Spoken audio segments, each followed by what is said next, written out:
आणि इकडे विधानसभेसाठी एकनाथ शिंदे शरद पवारांचा फॉर्म्युला वापरण्याची शक्यता निर्माण झालेली आहे। कमीत कमी जागांवर जास्तीत जास्त लक्ष केंद्रित करण्याचा शिंदे गटाचा प्लॅन असल्याचं कळतंय। विधानसभेसाठी 100 जागांची तयारी असल्याचं शिंदे गटाकडून सुरू आहे।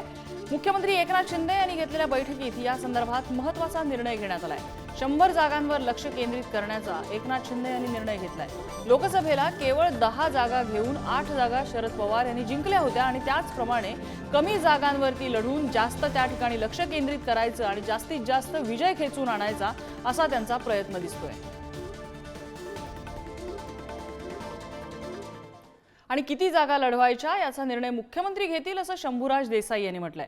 महायुतीतल्या जागा वाटपासंदर्भात शंभूराज देसाई यांची ही प्रतिक्रिया समोर आली आहे। पुढच्या आठवड्यात मुख्यमंत्री आणि दोन्ही उपमुख्यमंत्री आणि घटक पक्षांचे नेते जागा वाटपासंदर्भात चर्चा करतील अशी माहिती शंभूराज देसाई यांनी दिली आहे।